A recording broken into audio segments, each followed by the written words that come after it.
Muy buenos días a todos. Mi nombre es Valeria Arita. Es un gusto tenerlas aquí.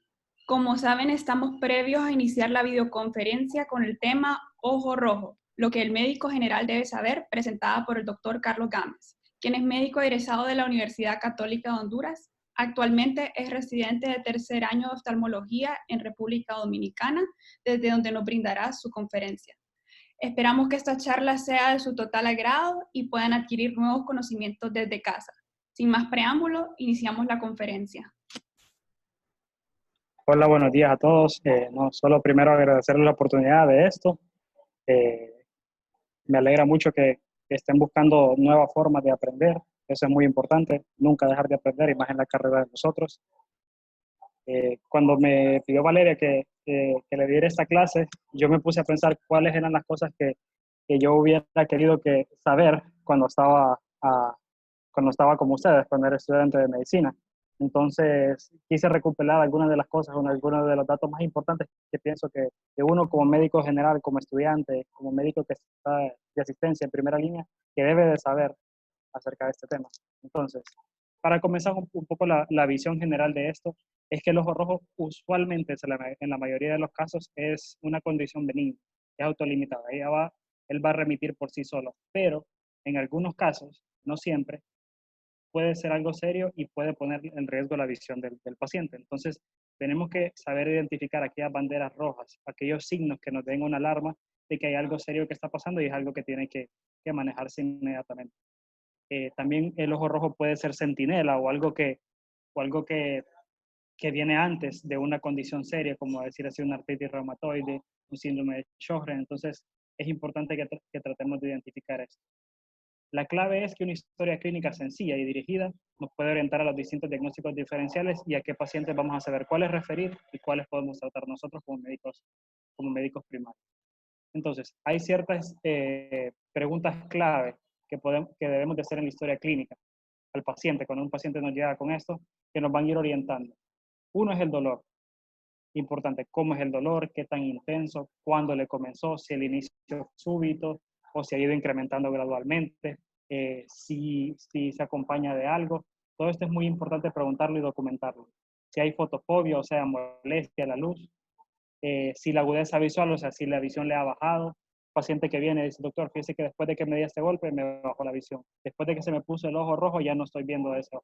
Importante preguntar eso. Importantísima historia de trauma. Pacientes que recibieron un golpe, pacientes que se rayaron con algo. Todo esto hay que preguntarlo porque no siempre el paciente nos va a venir diciéndonos todo. Si es unilateral, en un ojo o en dos ojos, importante preguntar si el paciente usa medicamentos oftálmicos. Uno le pregunta si usa algún tipo de gotas para algo. Uno tiene que preguntarle eso directamente al paciente porque a ellos se les olvida y uno no le van a decir. Importantísimo hoy en día preguntarle al paciente si usa lentes de contacto. ¿Okay? Entonces, ¿cómo vamos a explorar, cómo vamos a examinar a estos pacientes? Hay una serie de datos clave que son, en mi opinión, los más importantes que un médico general, que un médico de atención primaria debe tener en cuenta. Y el primero es determinar la agudeza visual del paciente. Idealmente la agudeza visual se determina con la cantidad de Snellen, que es la que ustedes miran de las letras a su mano izquierda, pero yo sé que, o sea, por ejemplo, cuando yo hice mi servicio social, cuando yo hice mi internado, nosotros jamás íbamos a tener esa segunda emergencia, eso no lo íbamos a tener disponible. Entonces hay otras formas de que nosotros nos podamos, tal vez no tan objetivamente, pero de una u otra forma podamos estimar cuál es la agudeza visual de esa persona. Entonces una forma es, como miran en la imagen ahí, es haciéndolo un ojo a la vez. Pedimos al paciente que se tape un ojo, ya puede ser con su mano, con algo, o alguien, el familiar que le tape un ojo, y ustedes se ponen frente al paciente, entonces le muestran uno, dos dedos, entonces a medida de que a la distancia que ustedes estén del paciente, ustedes van a ver si a un pie él me logra reconocer dos dedos, si a 10 pies ya no me logra reconocer los dedos, entonces ahí nos podemos estimar qué tanto mira el paciente o qué tanto no mira el paciente. Eso nos va a ayudar bastante y es importante hacerlo. Recuerden, primero un ojo y después el otro. No se hacen ambos a la vez, se hacen separados.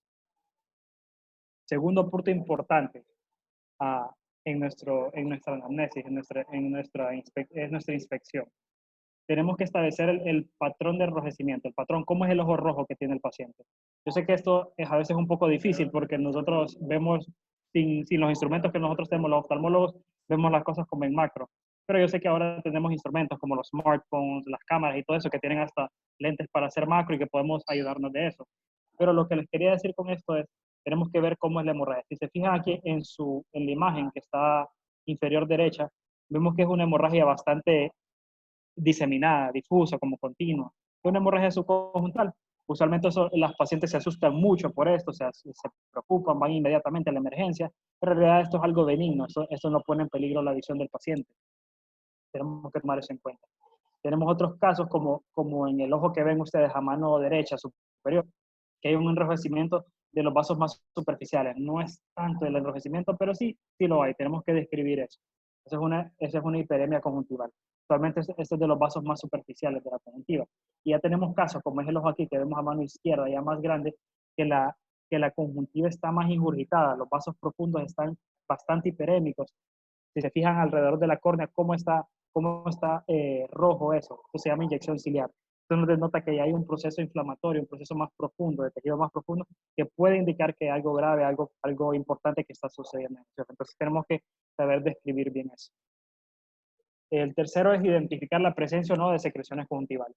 ¿Y cómo son las secreciones conjuntivales? Si son abundantes, si son escasas, cuándo se amanece con secreciones, ¿cómo se llama? Si es en la noche o si se las quita y le vuelven a salir. Todo esto es muy importante.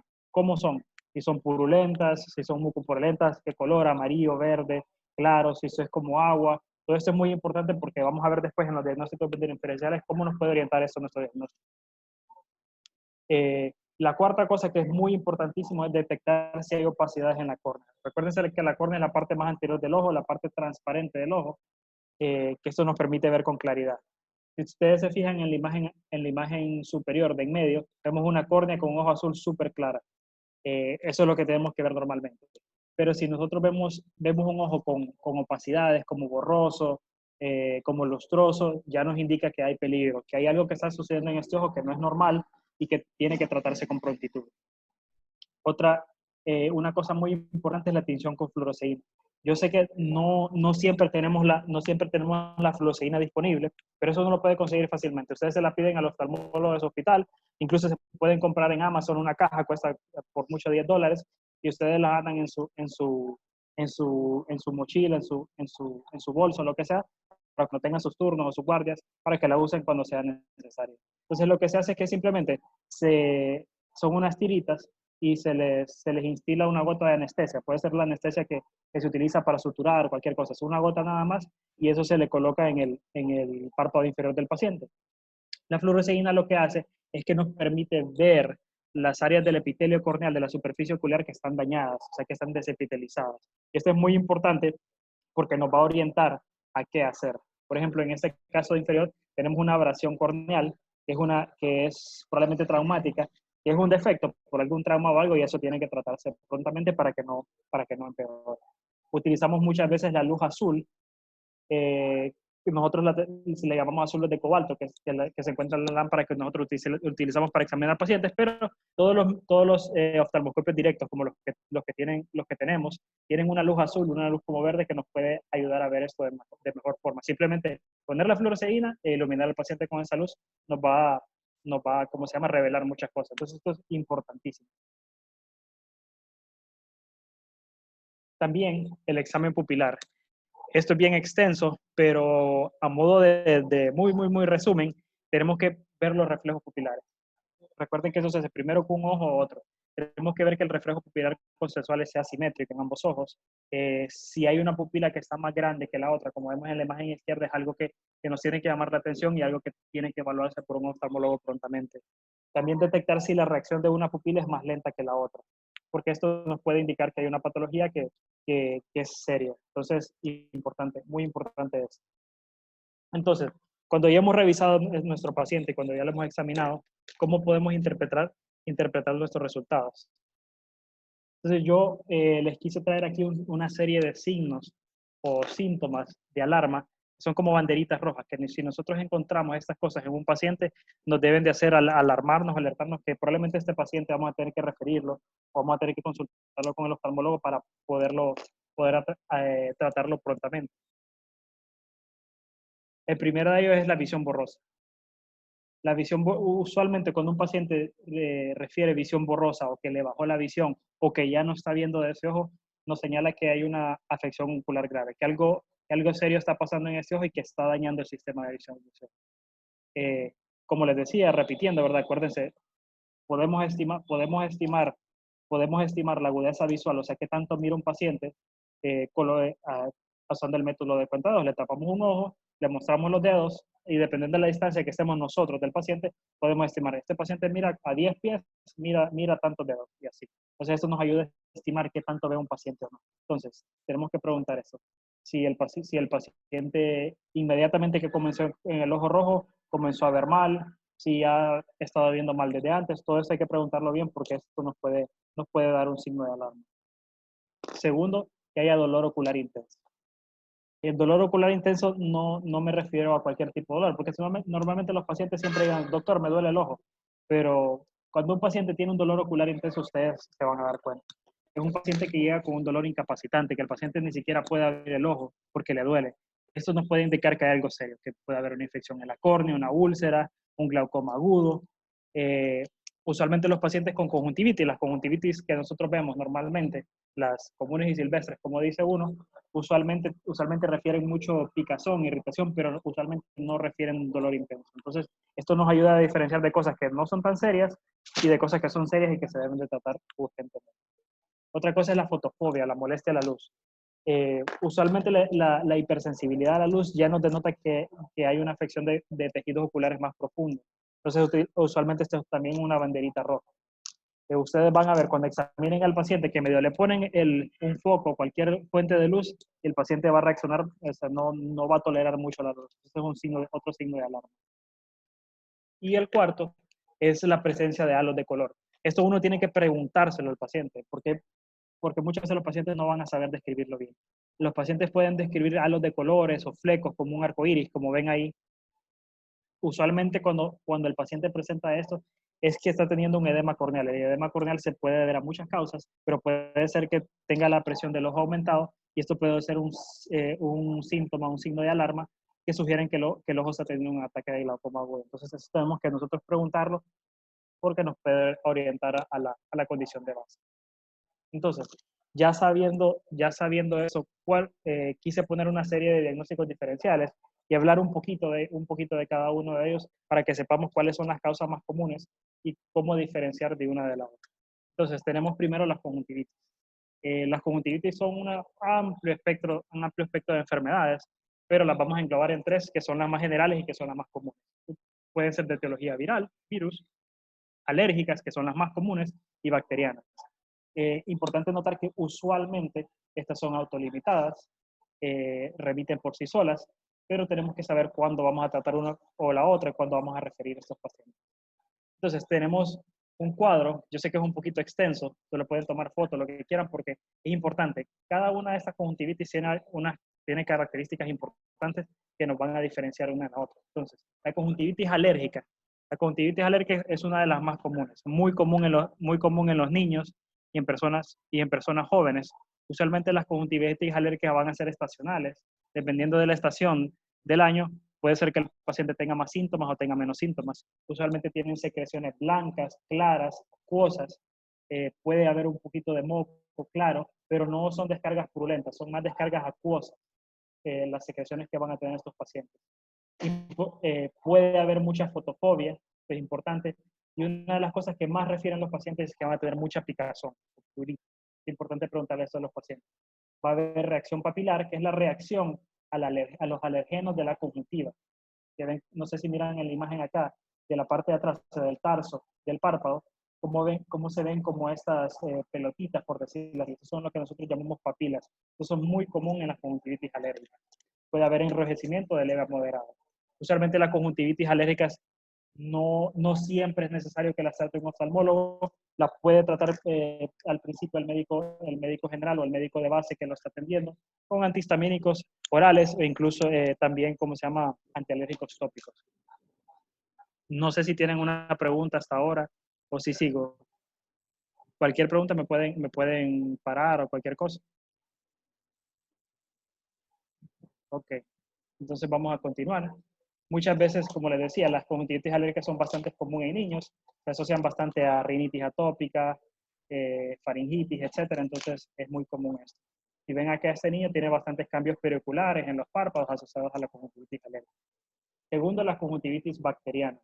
Las conjuntivitis bacterianas ya la característica va a ser que las secreciones que van a tener van a ser mucopurulentas, usualmente de color amarillo verdoso, ¿cómo se llama? Grisáceo. Ya las secreciones son mucho más llamativas. Usualmente no siempre hay fotofobia, si hay es leve, no hay tanta picazón o prurito como en las conjuntivitis alérgicas y no vamos a tener reacción papilar, sino que reacción folicular. Puede haber visión borrosa, puede que el paciente se queje de visión borrosa, pero esto se va a deber más que todo a la presencia de las secreciones. Usualmente cuando el paciente parpadea va a mejorar su visión porque como que se limpian esas secreciones, por decirlo así. El enrojecimiento del ojo puede ser moderado. Vemos ahí otro caso, como son las secreciones.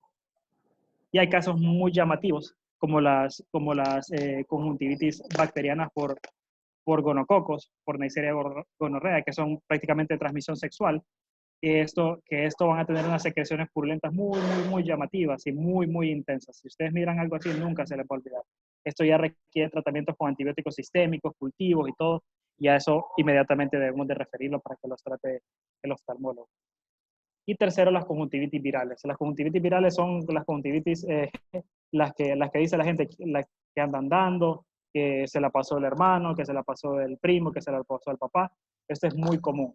La característica de las conjuntivitis virales es que van a tener una secreción acuosa clara, puede ser un poquito amarillenta, pero no va a ser así purulenta como las conjuntivitis bacterianas. Usualmente tienen fotofobia, puede haber prurito. Otra de las características es que como son conjuntivitis virales, usualmente por adenovirus, pueden haber ganglios como el ganglio preauricular que va a estar un poquito afectado. Esto por ser un cuadro viral. Se pueden asociar a cuadros virales respiratorios. Incluso ahora que estamos con lo del coronavirus, se han descrito muchos casos de coronavirus que debutan con conjuntivitis. Entonces tenemos que tomar esto en cuenta, que esto es muy raro. El eritrema, o sea, el enrojecimiento del ojo va a ser de leve a moderado. Estos casos usualmente de conjuntivitis virales usualmente resuelven por sí solos en 1 o 2 semanas y el tratamiento que le damos es un tratamiento de sostén. Le damos lubricante, se puede poner paños fríos al paciente, pero no necesita un tratamiento en específico. Importante no darles esteroides a estos pacientes, esteroides tópicos, porque muchas veces en los servicios se les da un esteroide tópico, pero eso se los recomiendo que mejor lo refieran a los oftalmólogos si al paciente le gusta mucho, porque el uso de esteroides indiscriminados tópicos puede traer ¿cómo se llama?, efectos secundarios al paciente que no son buenos y que puede causarle cosas que no son buenas. Entonces, otro de los diagnósticos diferenciales más comunes y que los pacientes llegan con ellos y que más se preocupan son las hemorragias subconjuntivales. Los pacientes se preocupan mucho porque esto se mira muy feo, o sea, pacientes piensan que van a quedar ciegos, no sé. Entonces, simplemente una hemorragia subconjuntival es una colección de sangre que es puede ser difusa, puede ser localizado en el espacio subconjuntival. Usualmente estos pacientes son asintomáticos, no les duele, no les baja la visión, pero tienen eso ahí, esa sangre, entonces se preocupan mucho. La causa puede ser idiopática, a veces hay traumatismos, puede ser por alguna fuerza que le realizó el paciente, estornudo, tos, pacientes que usan aspirina, pacientes anticoagulados, pacientes hipertensos. Entonces siempre estos pacientes tratamos de tomarle la presión para ver que su estado cardiovascular esté bien. Usualmente resuelven por sí solas en 10 a 14 días. Tenemos que explicarle esto al paciente porque ellos llegan muy preocupados y explicarles que ellos no van a perder sus ojos, no van a perder su visión por eso, para que ellos estén más tranquilos. Importante, el síndrome de ojo seco, esto es todo un tema y es súper, súper común, más común de lo que nosotros creemos. Hay muchísimos tipos de ojo seco, puede haber ojo seco por calidad inadecuada de la lágrima, por una cantidad de producción inadecuada, como en las keratoconjuntivitis seca, secundaria artritis reumatoide, síndrome de Sjögren. Pero el síntoma clave del ojo seco es el ardor. El paciente va a referir ardor. Estos pacientes normalmente tienen condiciones crónicas y usualmente esto sí debe de tratarlo el oftalmólogo para uno determinar cuál es la causa específica del ojo seco y tratarla apropiadamente. Pero es importante saberlo porque muchos de estos pacientes tienen los ojos rojos y uno piensa que es por otra cosa. Algo muy, muy, muy importante y que por seguro que cuando estén en internado o en su servicio social lo van a ver en las emergencias, son las abrasiones corneales, las laceraciones corneales y los cuerpos extraños corneales. Una abrasión es una lesión del epitelio superficial de la córnea. Del epitelio es la primera capa de la córnea, entonces normalmente hay un trauma, qué sé yo, por una rama, puede ser, hay veces las mamás que están cargando a los niños, con la mano el niño le aruña el ojo a la mamá, esto nos puede dar una abrasión corneal. Esto duele mucho, el paciente le arde mucho, va a llegar por esto. Entonces es muy importante en estos casos teñir con fluoresceína, porque muchas veces si no teñimos el paciente con fluoresceína, como vemos aquí en el ojo de mano izquierda, eso que se mira verde es el área que está desepitelizada. Si nosotros no hubiéramos teñido ese ojo con fluoresceína, no lo podríamos ver a simple vista. Entonces es importantísimo teñirlo. Si ustedes se fijan aquí en la imagen de en medio, se mira la córnea del ojo como toda rayada, como que si lo hubiera arañado un gato o algo así. Y esto es porque ese paciente probablemente tenía un cuerpo extraño en el párpado superior, o sea, en el tarso del párpado superior, como ven aquí en la imagen superior derecha. Entonces esto al parpadear causa una laceración continua de arriba para abajo en el ojo y causa bastante molestia. Entonces, importante, teñir a estos pacientes con fluoresceína y interconsultarlos con oftalmología para que se traten adecuadamente. Pueden haber cuerpos extraños en la córnea, como ven aquí en la imagen. Es un cuerpo extraño metálico, eso que se mira como negro ahí en la córnea, en el ojo azul.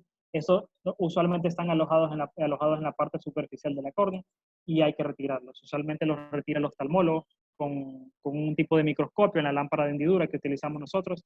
Y es importante tratarlos a tiempo, porque si se dejan mucho tiempo pueden causar complicaciones. Entonces, los síntomas claves van a ser dolor, ardor, sensación de cuerpo extraño y el antecedente de trauma. Siempre tenemos que preguntarle a estos pacientes por eso, que si tienen algún antecedente de trauma, si trabajan en trabajos de soldadura, etcétera. Todo eso tenemos que preguntarlo porque nos pueden aclarar un poco el diagnóstico. ¿Cómo los tratamos? Nosotros los tratamos con antibióticos tópicos si hay una abrasión para prevenir cualquier infección, porque recuerden que si tenemos ese epitelio que está expuesto o no está íntegro, puede predisponer a alguna infección que pueda penetrar a la córnea. Lubricantes, vitamina C para fomentar la repetilización de ese tejido. Otro tema son las úlceras corneales. Esta ya es una infección de la córnea. Ya están involucrados tejidos más profundos de la córnea. Hay muchas causas. Pueden haber úlceras bacterianas, por virus, por hongos, o por protozoos como la Quantumeva, que son característicos de los usuarios de lentes de contacto. Por eso es muy importante preguntarle al paciente si usa lentes de contacto, porque esto es un riesgo para que el paciente presente una úlcera por Quantumeva que son muy serias. Entonces, normalmente las úlceras, si uno las mira, se van a ver como una opacidad marcada en la córnea. Lo ideal es teñir al paciente con fluoresceína, como vemos ahí, pero cualquier opacidad en la córnea, cualquier falta de claridad en la córnea nos debe de indicar que hay algo serio que está pasando. Entonces, estos pacientes tienen que tratarse prontamente con el oftalmólogo para poder tratarlos, identificar cuál es la causa o cuál es la etiología y poder tratarlos prontamente, porque eso puede poner en peligro la visión y la integridad de ese ojo si no se tratan. También tenemos otras enfermedades inflamatorias como la escleritis, la epiescleritis. La epiescleritis es más superficial, usualmente es idiopática, se puede asociar a otro tipo de enfermedades autoinmunes, usualmente es autolimitada y usualmente lo controlamos con antiinflamatorios AINES tópicos. La escleritis ya es una enfermedad que involucra tejidos más profundos, o sea, las partes esclerales más profundas, usualmente está asociada a enfermedades autoinmunes, el dolor ya va a ser más intenso, y ya tenemos que utilizar tratamiento tópico y sistémico en conjunto. Usualmente se asocian a enfermedades autoinmunes como artritis reumatoide, Sjögren, lupus. Entonces, esos pacientes los investigamos bien para ver si es a consecuencia de eso que está dando ese cuadro. Las uveitis son una serie de enfermedades inflamatorias. Son una serie de enfermedades inflamatorias del tracto uveal. Recuerden que el tracto uveal incluye el iris, el cuerpo ciliar y la coroides, como vemos ahí lo que se mira en la imagen anatómica, lo que se mira en rojo. Entonces, la uvea es un tejido altamente vascularizado. Entonces, muchas enfermedades inflamatorias van a tener bastante repercusión en el tejido uveal. Entonces, ¿qué es lo que nosotros nos puede hacer indicar de que hay una uveitis o que nos puede dar un signo de alarma?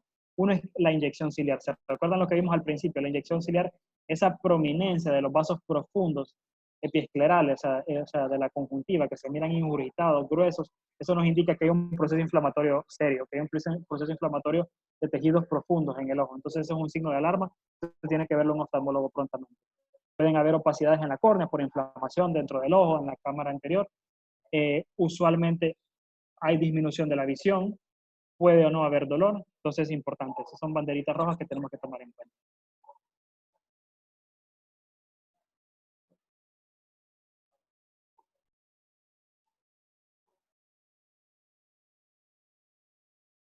Ya, me había trabado la presentación. Tenemos como último el glaucoma agudo de ángulo cerrado, que es una entidad bastante amplia, pero a manera de resumen, lo que tenemos que saber, en el glaucoma de ángulo cerrado, el drenaje del humor acuoso del ojo está disfuncional. O sea, no hay un drenaje apropiado, hay hasta cierto punto un bloqueo. Entonces, esto no permite que el humor acuoso drene apropiadamente el ojo y aumenta muchísimo la presión intraocular. Muchísimo, muchísimo. Entonces, lo que vamos a ver cuando estos pacientes llegan a nosotros es que van a tener un dolor. Usualmente es un dolor bastante fuerte. Ustedes van a ver que el paciente va a venir con el ojo que dice que se le está saliendo, dolor retroocular bastante importante, puede venir con náusea, vómitos, cefalea. Si ustedes ven esto, no se les va a olvidar. El paciente va a referir mucho, mucho dolor. Es un dolor incapacitante. Puede haber enrojecimiento ocular, hay fotofobia, va a disminuir la visión porque usualmente hay edema corneal por la misma presión ocular alta y este paciente usualmente va a describir que está viendo como halos, lo que habíamos visto anteriormente, halos de colores alrededor de la luz. Entonces es muy importante ver eso. Podemos ver aquí un ejemplo de esto. Si se fijan en esta paciente, la paciente que está inferior, vemos, lo primero que tenemos que ver, ven cómo las pupilas están asimétricas. Si vemos la pupila del ojo derecho, está redonda, con más o menos de 3 milímetros, y vemos que la pupila del ojo izquierdo está un poquito más dilatada, un poquito más midriática. Eso es lo que nosotros denominamos midriasis media, por el mismo bloqueo pupilar y esa imposibilidad que hay de que drene el humor acuoso. Eso nos debe de indicar de que estamos ante un glaucoma agudo. Esto tiene que uno referirlo inmediatamente al oftalmólogo porque la presión intraocular así tan elevada puede causar un daño permanente al nervio óptico y una disfunción visual permanente en este paciente. Entonces, es muy importante identificar eso. Aquí quise hacer un cuadro con los diagnósticos diferenciales más comunes de ojo rojo que tenemos que tomar en cuenta y algunas de las características de cada uno de ellos. Esto lo pueden tomar una foto o como sea para que ustedes lo tengan en cuenta y vean las características de cada uno y que nos pueden orientar hacia un diagnóstico. No sé si alguien tiene una pregunta, ¿vale? ¿O algo? ¿Hacemos las preguntas ahorita? No sé, como ustedes quieran, o podemos hacer los casos clínicos. Si querés los casos clínicos y después hacemos las preguntas. Perfecto. Solo que, dame ver. Ok. Entonces, vamos a empezar con un caso clínico.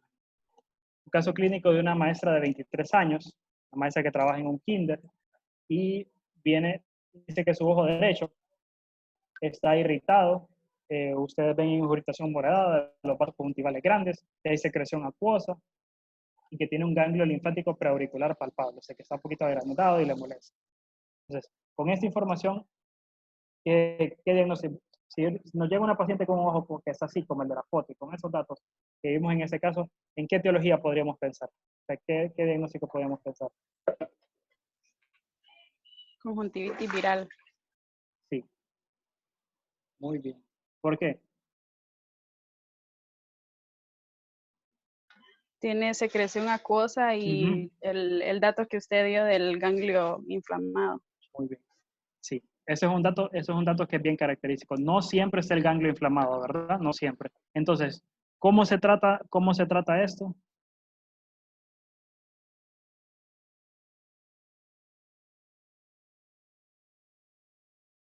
Usualmente el tratamiento es de sostén, o sea, no tenemos que darle ningún tratamiento específico, lo podemos decir al paciente que use paños fríos, que se le puede indicar alguna gota lubricante, pero en realidad no necesita ningún tratamiento específico, no es necesario darle antibióticos, no es necesario darle esteroides tópicos. ¿Este paciente ustedes lo referirían al oftalmólogo? Si ustedes estuvieran en un centro de atención primaria o algo así, ¿ustedes creen que sea necesario referirlo a un oftalmólogo siempre?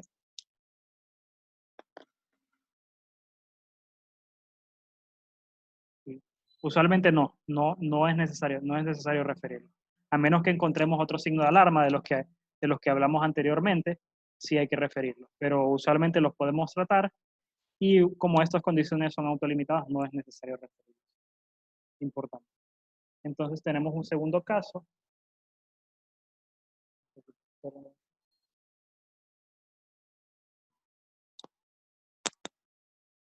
Perdón, es que se trabó un poquito la computadora.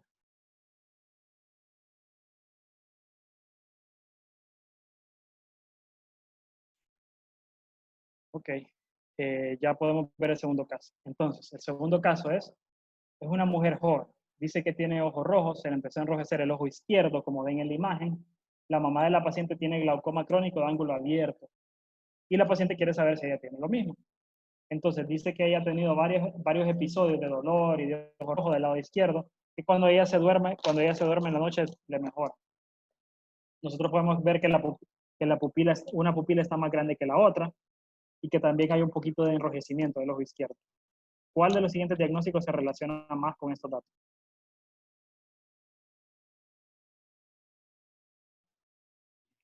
En el chat están escribiendo que Sí, la estoy viendo.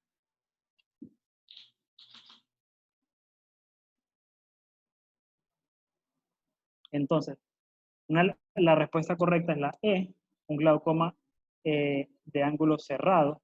Recordemos que el glaucoma perdón, ya había una pregunta. La respuesta correcta es un glaucoma de ángulo cerrado. Hay diferentes características. Es una buena pregunta. ¿Cómo diferenciar el glaucoma de abierto del ángulo cerrado? Usualmente el glaucoma de ángulo abierto no da dolor, ¿ok?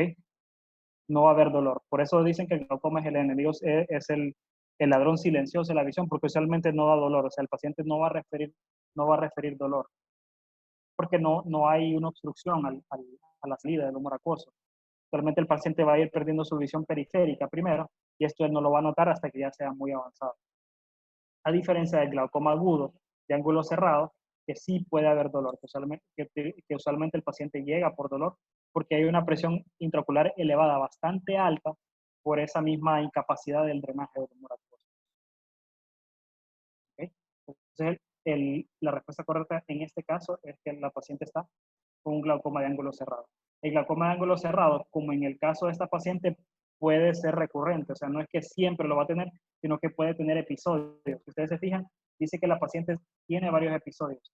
Esto puede recurrir, o sea, puede resolver el solo, pero puede recurrir.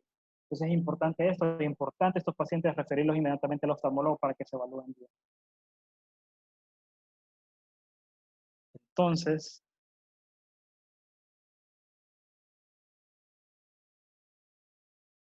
estos eran los casos que teníamos. bueno, vamos a proceder a una serie de preguntas que nos hicieron los participantes. Nos preguntan cuáles son los efectos secundarios más frecuentes de uso de corticosteroides tópicos en el ojo. Esa es una buena pregunta. Está bien descrito que los corticosteroides tópicos pueden elevar la presión intraocular. ¿Okay? Entonces, la presión intraocular elevada es uno de los factores de riesgo principales para desarrollar glaucoma. O sea, el uso crónico de esteroides tópicos, esto es muy común en nuestros países. Yo no sé, por ejemplo, en Honduras es muy famoso un medicamento que se llama Clonadex, que la gente cuando le da el ojo rojo va a la farmacia y se lo venden, que tiene un antibiótico y un esteroide, tiene cloramfenicol y dexametasona. La dexametasona es un esteroide bastante potente que el uso crónico te eleva bastante la presión. Entonces la cosa es que el paciente mejora mucho porque obviamente tiene esteroide, le ayuda con el ojo rojo, pero le eleva bastante la presión y más si lo usan bastante. Y hay pacientes que sin síntomas, pues, porque esto no duele, o sea, la presión intraocular elevada que causa esto no duele. Entonces el paciente lleva tiempos, meses, hasta años usando ¿cómo se llama? Usando el esteroide tópico y llega con un daño glaucomatoso bastante avanzado y no se da cuenta. Y fue por eso, por el uso de esteroides. Entonces, por eso yo les recomiendo que como médicos generales, como médicos de atención primaria, que no usen esteroides tópicos a menos de que estén bien seguros de lo que están haciendo. Es mejor referirlo al oftalmólogo y que él lo trate y que él maneje a ese paciente, porque el manejo de los esteroides en los ojos es algo delicado. Ok, muchas gracias. La siguiente pregunta es, ¿cualquier hallazgo con fluoresceína se remite?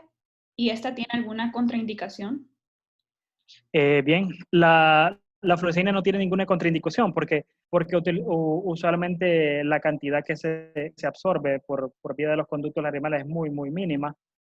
Entonces, yo sé que lo ideal es que sí, que todo paciente que tenga tinción positiva con fluoresceína se remita a un oftalmólogo, pero obviamente no siempre vamos a estar en un lugar que haya un oftalmólogo disponible. Entonces, a manera de resumen o de medida general, si tenemos un paciente que llega con, por decirlo así, con un trauma, con dolor en el ojo rojo, y le hacemos la tinción con fluoresceína y tiñe, se mira una lesión ahí que tiñe o algo, es importante que ese paciente tenemos que empezar a tratarlo con lubricantes, le podamos dar vitamina C para tratar de revitalizar ese ojo, especialmente si es una abrasión. Podemos cubrirlo con antibióticos tópicos, puede ser tobramicina, puede ser un antibiótico de más amplio espectro como moxifloxacina, para prevenir cualquier infección, porque recuérdense que ese epitelio no está íntegro, entonces puede penetrar libremente cualquier bacteria hacia la córnea y en lo que se pueda, pues referirlo ya a que pueda ir a una consulta oftalmológica. Pero importante, si tiñe con jamás darle esteroides, ¿ok? Más darle esteroides tópicos, porque esto puede ser que hay una úlcera ahí y que si le damos esteroides lo vamos a empeorar. Entonces tengamos mucho cuidado con eso. Ok. No sé si eso respondió bien a la pregunta. Eh, sí, sí, yo creo que sí. La siguiente es, ¿cómo se diferencia de una patada china o u orzuelo? No sé qué se refiere, no sé qué se refieren con patada china, honestamente. Me imagino que es, ok, eso es de Ecuador. Sí, hay. Eh, Usualmente los orzuelos son, son inflamaciones granulomatosas de las glándulas de meibomio de los párpados. Los orzuelos usualmente son agudos, entonces duelen como una pelotita que tenemos en el párpado, un quiste pequeño. Entonces usualmente duelen y están en los párpados, no dentro del ojo. Eh, y la patada china es como una conjuntivitis viral. Prácticamente vamos a tener el ojo rojo, vamos a tener bastante lagrimeo, etc. Miro aquí una pregunta, Valeria, que dice que es importante. ¿Cómo saber si la presión ocular está alta? Entonces, nosotros en oftalmología tenemos diferentes métodos de estimar, o sea, de cuantificar la presión ocular, la presión intraocular. Hay diferentes aparatos, hay diferentes tipos de tonómetros, pero esto en la mayoría de los casos no los vamos a tener disponibles en atención primaria, eso solo están en las consultas de oftalmología, las consultas especializadas. Una forma práctica que nosotros podemos hacer para saber si un paciente tiene o no la presión alta es el tacto del ojo. Entonces, no sé si me miran aquí en la cámara, con sus dedos van a hacer un rebote gentil en los ojos. Van a hacerlo primero en un ojo, gentil, ¿verdad? No van a dar dura, porque si el paciente tiene la presión alta, les va a brincar, le va a saltar. Y van a tocar y lo van a comparar con el otro ojo. Esa es una forma que nosotros podemos estimar si una presión ocular está alta o no. Si un paciente tiene la presión ocular bastante alta, ustedes van a sentir cómo se siente el ojo duro. Se pueden tocar el ojo de ustedes y lo van a sentir que es algo que no es tan blando, pero tiene una consistencia media. Para algún paciente con la presión ocular elevada alta, se siente así como una piedra, duro. Entonces esta es una buena forma de estimarlo. La siguiente pregunta es, ¿cuál es el tratamiento del glaucoma de ángulo cerrado? El tratamiento oftalmológico de glaucoma de ángulo cerrado hacemos una iridectomía, se llama una iridectomía periférica. En modo sencillo, es una abertura, un hoyito en el iris periférico, que hacemos para dar como una válvula de escape a ese humor acuoso que pueda pasar de la cámara posterior a la cámara anterior del ojo y drenar apropiadamente. Usualmente esto lo hacemos con jack láser, que es un tipo de láser. Se hace el paciente sentado en un láser, un aparato especial, y se hace con anestesia tópica. Esta es una de las formas que utilizamos esto. Hay otros tratamientos, dependiendo de la causa del glaucoma de ángulo cerrado, ¿cómo se llama? Hay pacientes que necesitan hacerle cirugía de la catarata o del cristalino, quitarles el cristalino para que pueda drenar bien ese humor acuoso. pero esto ya es algo más especializado. Pero para fines prácticos, el tratamiento de primera línea es la iridectomía con láser. Si los fármacos oftálmicos no funcionan para bajar la presión intraocular, que sigue, y así, como decía, siguen las cirugías. ¿Cómo se llama? Hay diferentes tipos de cirugías de glaucoma que nos ayudan a mejorar el drenaje del humor acuoso que se hacen para estos casos.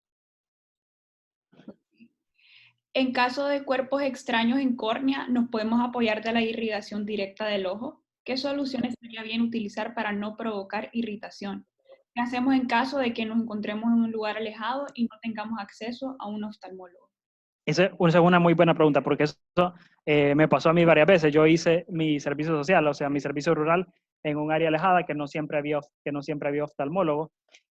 Usualmente, por experiencia te lo digo, usualmente es un cuerpo extraño corneal muy difícil que con una irrigación lo vais a poder sacar, muy difícil.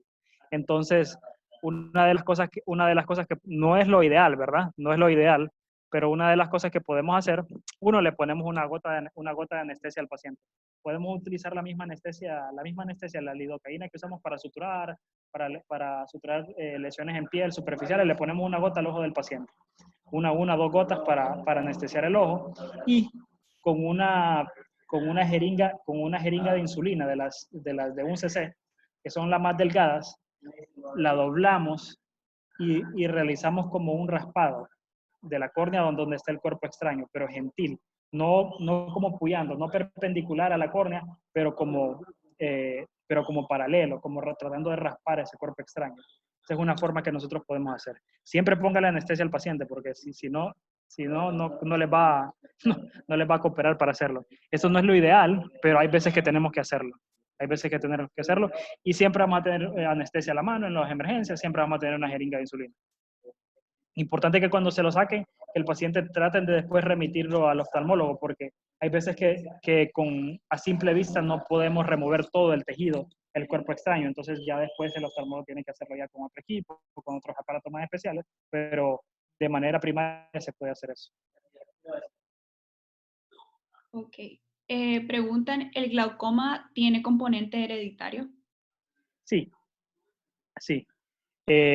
Uno de los factores de riesgo para desarrollar glaucoma es la historia familiar de familiares con glaucoma. Entonces, por ende, si tú tienes un familiar con glaucoma, es importante que vayas de un oftalmólogo a revisarte, porque como les decía, el glaucoma de ángulo abierto, que es el más común, el 85% de los glaucomas son de ángulo abierto, no da síntomas, el ojo no duele, no presenta lo que presenta el glaucoma de ángulo cerrado, como vimos anteriormente. Entonces es importante que estas personas que tienen antecedentes familiares de personas con glaucoma se vayan a su oftalmólogo a revisarse para checar su presión intraocular, que le vean su nervio óptico y todo eso. Importante. Bueno, ya vamos a hacer las últimas preguntas porque ya no se nos acaba el tiempo, pero nos dicen, he sufrido de conjuntivitis crónica diagnosticada por un oftalmólogo. Tengo la esclera con aspecto sucio, es decir, rojiza y amarillenta, con vasos ¿Las qué? Dice, tengo la esclera con aspecto sucio, es decir, rojiza y amarillenta, con vasos sanguíneos visibles, y quisiera saber cómo puedo mejorar el aspecto de la esclerótica que normalmente tiende a verse blanca. Bueno, lo ideal en esos casos es examinar al paciente. Pues con lo que tú me dices, yo puedo pensar en muchas cosas. Puedo pensar que hay un proceso alérgico crónico de base. Las queratoconjuntivitis atópicas son bastante frecuentes en pacientes jóvenes y recurren y el paciente lo tiene por mucho tiempo. Entonces, yo le recomiendo mucho visitar a su oftalmólogo para que le evalúe bien y vea si usted necesita ya un manejo en conjunto con un alergólogo o algo así para que se trate la atopia, la alergia de manera sistémica y poder mejorar más su cuadro ocular.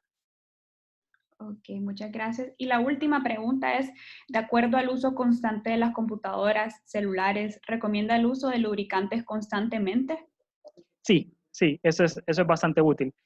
Yo sé que ahora los estudiantes, y más los estudiantes de medicina, pasamos muchísimo tiempo en las computadoras haciendo presentaciones, estudiando, leyendo. Entonces, una de las cosas que sucede es que cuando estamos mucho tiempo en la computadora no parpadeamos. Entonces, al no parpadear no lubricamos bien el ojo y esto condiciona que tengamos resequedad ocular, etcétera. Y esto puede molestar bastante. Entonces, sí se puede usar lubricantes. Yo recomiendo lubricantes libres de conservantes.